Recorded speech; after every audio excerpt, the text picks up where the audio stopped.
Assalamualaikum warahmatullahi wabarakatuh. Bismillah, alhamdulillah, wassalatu wassalamu ala rasulillah Sayyidina Muhammad ibn Abdillah. La hawla wa la quwata illa billah, amma ba'd. Hadis 301. Innal arda sa'tamane bumi latunadi yakti iku bakal undang-undang sapa apa ard kula yaumin ing dalem saben-saben dina undang-undang sab'ina kelawan 70 marotan apane ambalane isine nida ya bani adam he anake adam kulo padha mangan sira kabeh ma ing perkara syi'tum kang karep sapa sira kabeh wastahaitum lan ngrasa kepenak sapa sira kabeh fa wallahi mongko demi Allah la akulan yakti bakal mangan temenan sapa ingsun luhumakum ing pira-pira daging sira kabeh wa juludakum lan pira-pira kulit sira kabeh rawahu al-Hakim an Tsauban. Jadi bumi yang kita pijak ini setiap harinya menyerukan kepada penduduk bumi sebanyak 70 kali. Nah, penduduk bumi ini yang dimaksud siapa? Yaitu penduduk bumi yang suka dengan urusan duniawi, penduduk bumi yang lalai terhadap urusan agamanya. Jadi isinya cuma orang yang suka foya-foya, orang-orang yang lupa terhadap beribadah. 70 kali ini bisa saja memang hakikatnya seperti itu, yakni 70 kali, atau yang dimaksud 70 kali ini yaitu bilangan yang banyak. Jadi sering setiap hari bumi ini berkata, memberikan seruan yang isi seruannya itu apa? Hai anak Adam, makanlah yang engkau sukai selagi masih hidup di bumi ini, dan puas-puaskanlah kalian, merasa tenang, merasa santai, merasa nikmat dengan apa yang ada pada bumi kalian. Tetapi ingat, demi Allah, kalian ketika sudah meninggal, maka apa yang terjadi? Maka raga kalian, jasad kalian akan aku habisi, akan aku makan. Jadi kulit, daging kalian semua akan saya makan. Ini adalah peringatan bahwa apa? Bahwa orang-orang yang semasa hidupnya lalai cuma memikirkan urusan duniawinya saja, tidak memikirkan tentang akhiratnya, maka besok akan kalah ketika sudah mati. Itu bumi yang disia-siakan, bumi yang seharusnya menjadi ladang untuk beramal menuju menghadap Allah, itu digunakan hanya untuk bersenang-senang saja. 302. Innal haya asak temene rasa isin wal imanalan iman kurina iku dibarengake apa karone haya wal iman jami'an halis kabehane fa idza rufi'a mongko nalikane diangkat atau diilangi ahaduhuma apa salah sijine haya wal iman rufi'a mongko diangkat apa al akharu apa sifat kang liyane rawahu al Hakim an Ibnu Umar. Jadi dalam diri seseorang itu dibekali Allah dua sifat yang saling melengkapi, jadi tidak bisa dipisahkan, yaitu sifat malu dan iman. Apabila salah satu dari kedua hal tersebut hilang dalam diri seseorang, maka otomatis sifat yang satunya pun juga ikut hilang. Yang dimaksud iman dalam hadis ini yaitu iman seseorang yang mencapai tingkat sempurna, iman yang sempurna, yang tebal. Karena bagaimanapun orang Islam itu semua dibekali Allah sifat iman, akan tetapi kadar ketebalan imannya beda-beda. Ada yang imannya tipis, ada yang sedang, ada yang imannya sempurna. Maka yang dimaksud di sini yaitu iman yang sempurna, yang tebal. Karena apa? Karena nanti terjadi kontradiksi ketika semua orang Islam yang notabene memiliki sifat iman, tapi ada yang tidak malu-malu ketika tidak melakukan ibadah. Nah, itu kan malah bertabrakan. Maka contohnya pun seperti ini. Jadi ada orang Islam, dia percaya, dia iman bahwa sholat wajib itu hukumnya ya wajib, akan tetapi dia tidak merasa malu, dia tidak merasa sungkan ketika tidak melakukannya. Dia tahu bahwa mencuri itu haram, akan tetapi dia masih saja mencuri, yaitu karena rasa atau sifat imannya itu tipis, sehingga dia tidak malu untuk melakukan sesuatu yang diharamkan oleh Allah. Tapi berbeda ketika iman seseorang itu tebal, ketika iman seseorang itu sempurna, maka dia pun tidak akan berani melakukan sebuah kemaksiatan atau hal-hal yang dilarang oleh agama. 303 Innad dina satemene agama yusrun iku gampang, wala yusyad dalan ora bakal bisa ngebot-ngeboti adina ing agama ahadun sapa wong suwiji illa ghalaba kejaba ngalahake apa din hu ing ahad. Fasad didu mongko gawe jejeg sira kabeh, wa qaribulan gawe peparek sira kabeh, wa abisyirulan gawe bebungah sira kabeh, wastainulan nyuwun tulung sapa sira kabeh bil ghadwati ing dalem wektu esuk, warauhati lan wektu sore, wa syai'in lan wektu sithik minatul jati saking waktu akhir bengi. Rawahu al-Bukhari. Jadi Allah sudah men-setting bahwa agama Islam itu mudah untuk dijalankan bagi pemeluknya, bagi orang Islam, dan tidak akan mungkin bisa memberatkan agama ini seseorang pun kecuali dia akan dikalahkan oleh agama itu sendiri. Maksudnya seperti apa? Maksudnya karena agama itu mudah, maka jangan dipersulit dengan ibadah-ibadah yang semestinya Allah tidak menyuruh untuk melakukan di luar kemampuannya.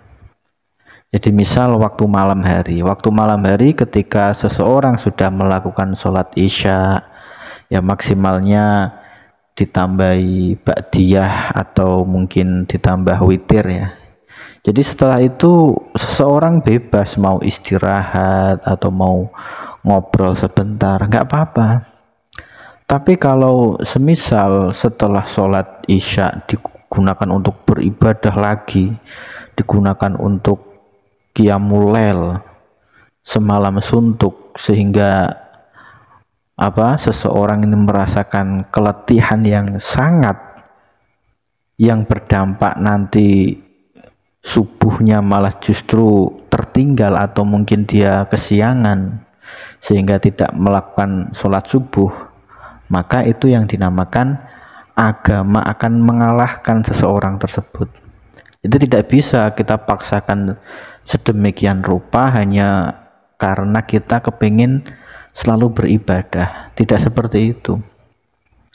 Jadi dalam sisi lain Allah sudah menegaskan bahwa dalam diri seseorang itu sudah ada haknya masing-masing. Mata kita memiliki hak, anggota tubuh kita yang lain juga memiliki hak yang sama.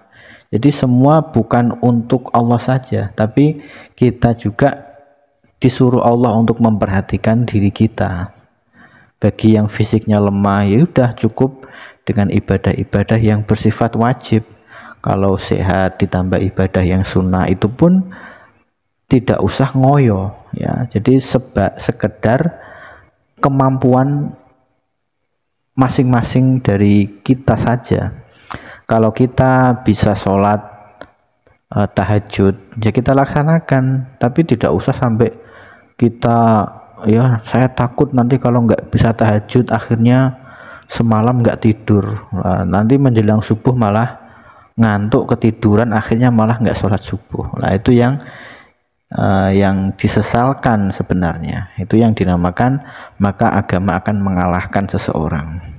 Itu yang penting kata Allah fasad itu berbuat yang lurus-lurus saja, waqaribu, dan kita harus mendekatkan diri kepada Allah, wa absyiru, kita selalu happy, wasta'inu, kemudian kita minta pertolongan kepada Allah lewat ibadah, lewat zikir, bil ghadbati, pada waktu pagi hari setelah sholat subuh kita zikiran, warohati siang hari, kemudian wasyai'in minadul jati, dan waktu yang singkat saja, minadul jati, dari akhir malam. Jadi di sini redaksinya wasyai'in minadul jati, malam itu kita sedikit saja, nggak usah terlalu banyak-banyak.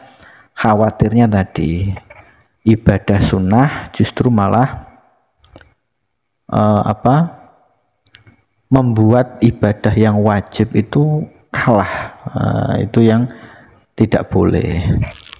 304 Innallaha satamani Allah kataba iku nulis dan Allah al-hasanati ing pira-pira kebagusan, wasayyi'ati lan pira-pira kealanan, summa bayyana mongko nulin jelasake sinten Allah zalika ing mengkono-mengkono kitabatul hasanat wasayyi'at. Faman mongko utawi sapane wong hamma iku nejo sapa man bi hasanatin kelawan kebagusan, falam ya'mal mongko ora nglakoni sapa man ha ing hasanah, kata pamongko nulis sinten Allah ha ing hasanah lahu maring man indahu ing dalam sandinge Allah, hasanatan ditulis ing kebagusan kamilatan kang sempurna. Fa in huwa mongko lamun utawi man hamma iku nejo sapa man biha kelawan hasanah, fa amila mongko nuli nglakoni sapa man ha ing hasanah, kata mongko nulis ha ing hasanah Allahu sinan Allah indahu ing dalam sandinge Allah asyra hasanatin ing 10 pira-pira kebagusan, ila sab'i mi'ati dhifin maring 700 tiklan, ila adhafin maring pira-pira teklan katsiratin kang akeh. Waman utawi sapane wong iku hamma iku nejo sapa man bisayiatin kelawan kealanan, falam ya'mal mongko ora sida nglakoni sapa man ha ing sayi'ah, kata mongko nulis ha ing sayi'ah Allahu sinan Allah indahu ing dalam sandinge man hasanatan ing kebagusan kamilatan kang sempurna.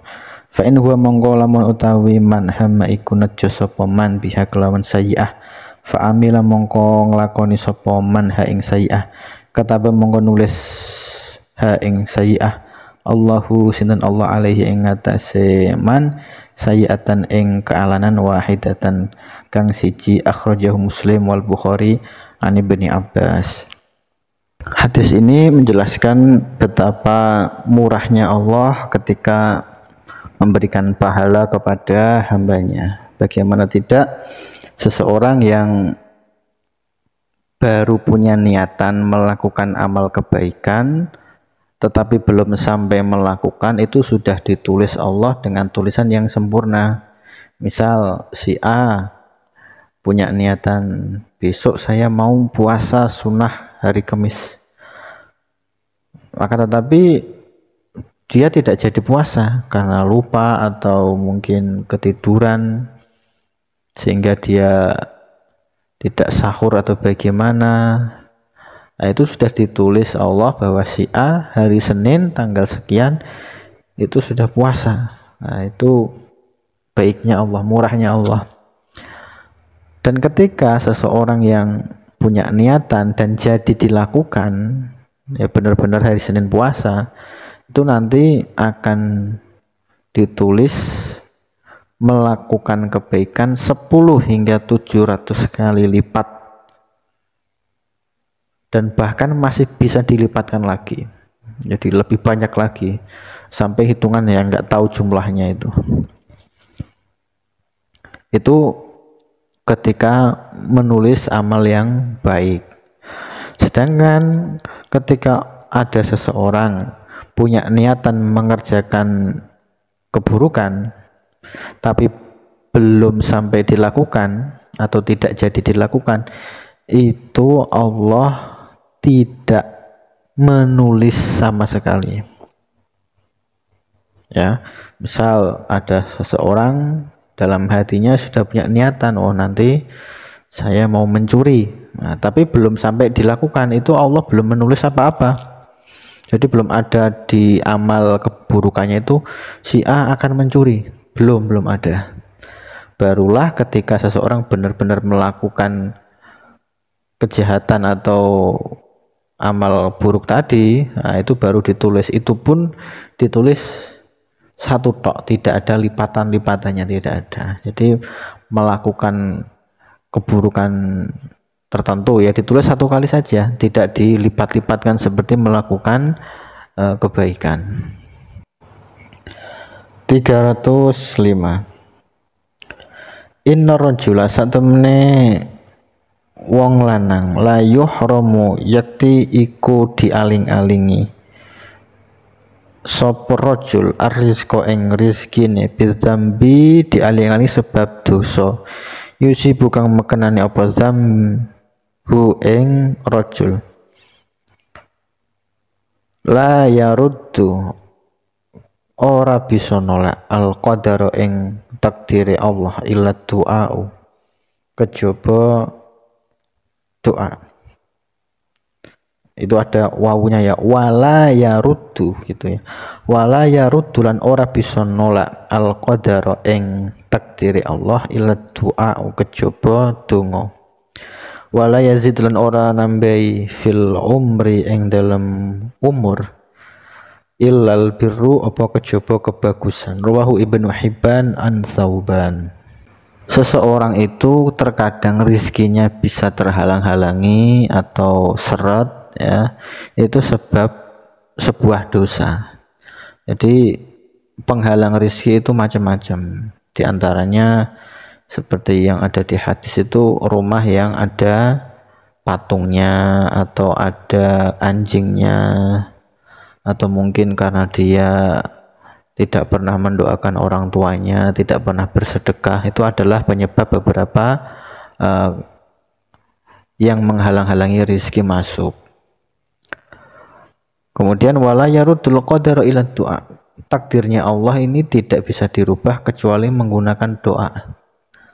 Jadi Allah punya catatan di Lauhul Mahfud, tapi apakah bisa dirubah atau tidak? Jawabannya bisa. Yang bisa merubah doa.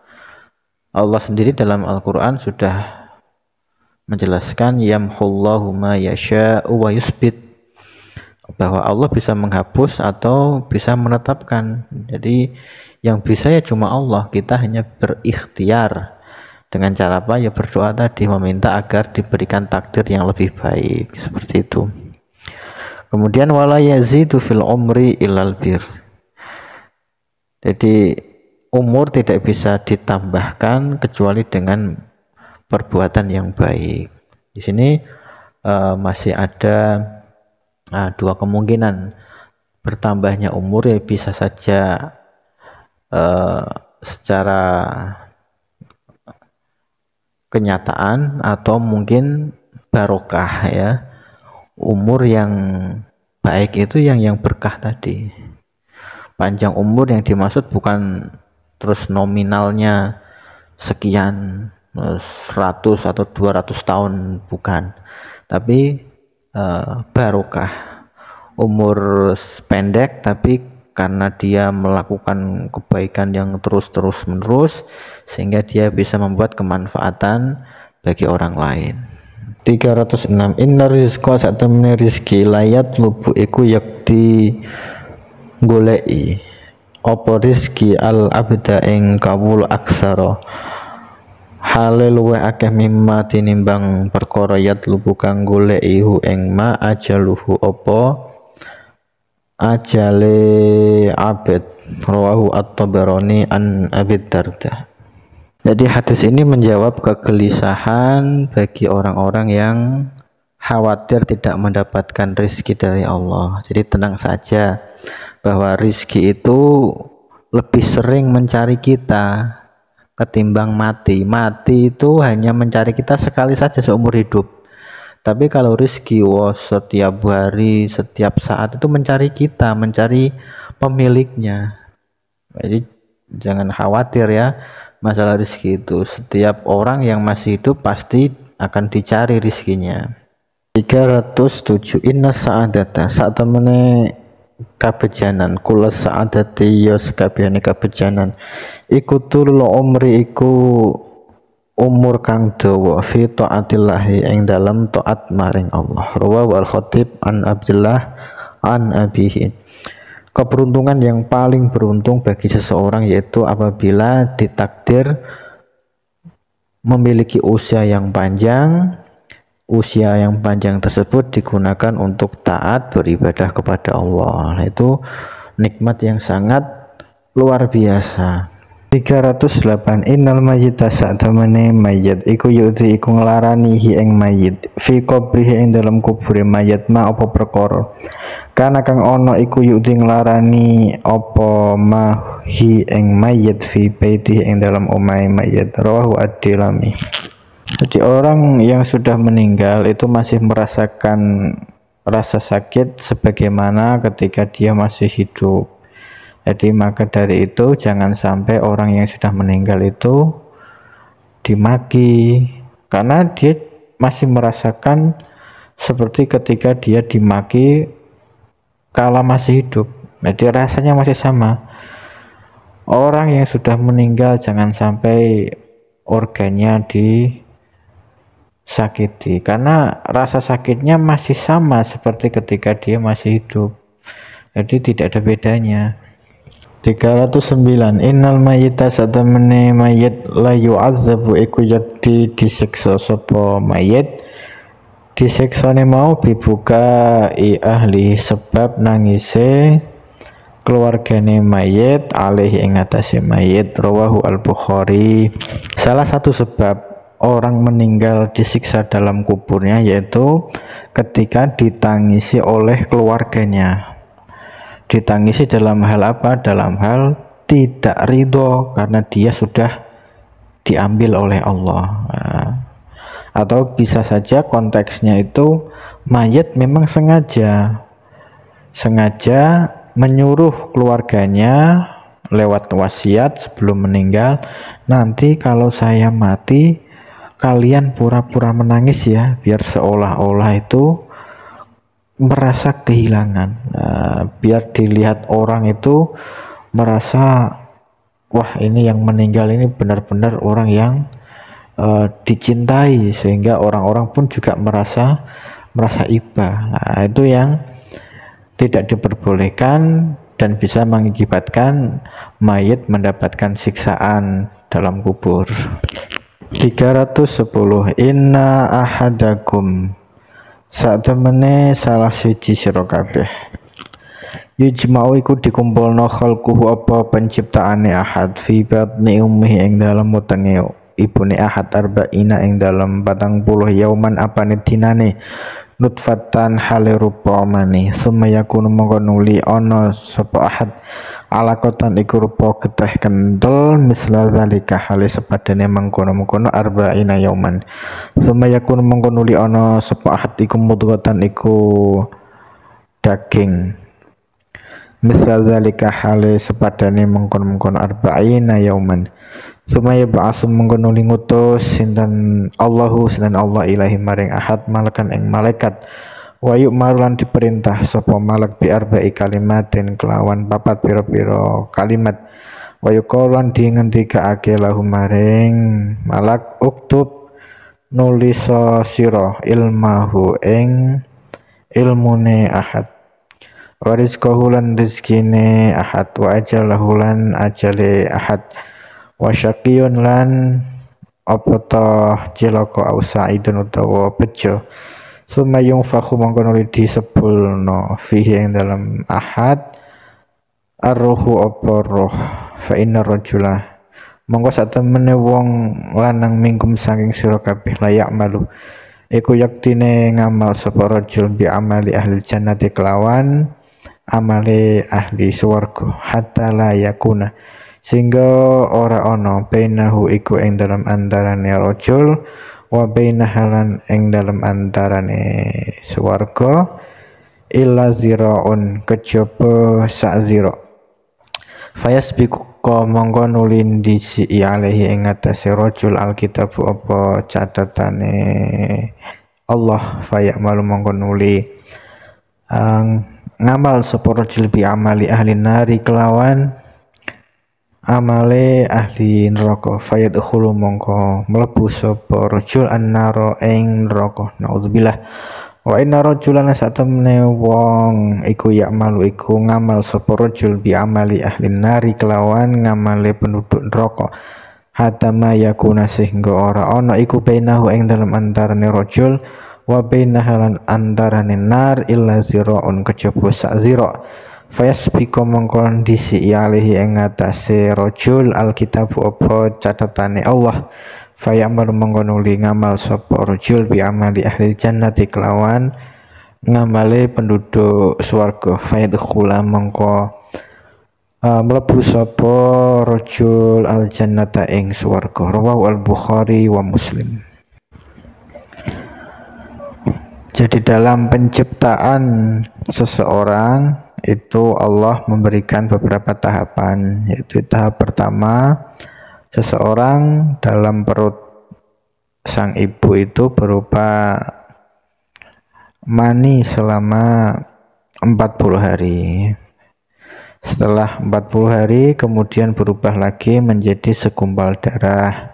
Kemudian 40 hari berselang menjadi segumpal daging. Setelah itu barulah mulai terbentuk organ-organ tubuhnya, kepala, tangan, kaki, dan lain sebagainya.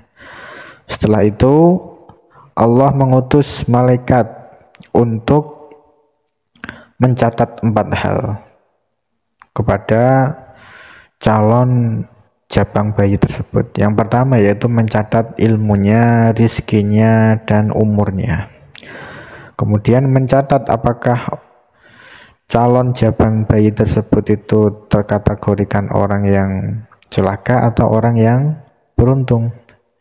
Lalu kemudian ditiupkanlah ruh sehingga bayi tersebut sudah bisa bergerak karena ada ruh. Karena bayi tersebut itu belum tahu apakah nanti dia menjadi orang yang celaka atau orang yang beruntung, maka ketika sudah hidup di dunia dia melakukan amal-amal yang baik, seolah-olah orang-orang sudah mengklaim kalau dia bakal menjadi ahli surga, sehingga jarak dia kepada surga itu seakan-akan tinggal selangkah lagi. Akan tetapi karena catatan amal dulu, catatan di Lauhul Mahfud itu dia sudah ditakdirkan Allah menjadi orang yang celaka, maka dia dilalah, dia kepleset kemudian menjadi ahli neraka. Tahu-tahu dia melakukan kemaksiatan yang tidak bisa diampuni oleh Allah. Naudzubillah. Akan tetapi juga ada kasus orang yang selama di dunia ini seolah-olah dia menjadi orang yang ahli maksiat, tidak pernah sholat, tidak pernah ibadah, isinya membuat kriminal. Akan tetapi karena catatan di Lauhul Mahfud dia menjadi orang penduduk surga, maka sebelum dia meninggal dilalah dia melakukan sebuah amal soleh yang menjadikan Allah itu ridho kepada dia, sehingga dia menjadi penduduk surga. Jadi baik buruk seseorang tidak bisa kita nilai dengan dari salah satu sisi diri seseorang, karena bisa saja orang yang selama hidupnya baik akan tetapi ujung-ujungnya dia menjadi orang yang buruk, dan sebaliknya orang yang selama ini kita anggap orang yang buruk, tahu-tahu dia menjadi orang yang husnul khotimah. Jadi tidak ada yang tahu. Wallahu a'lam bishawab.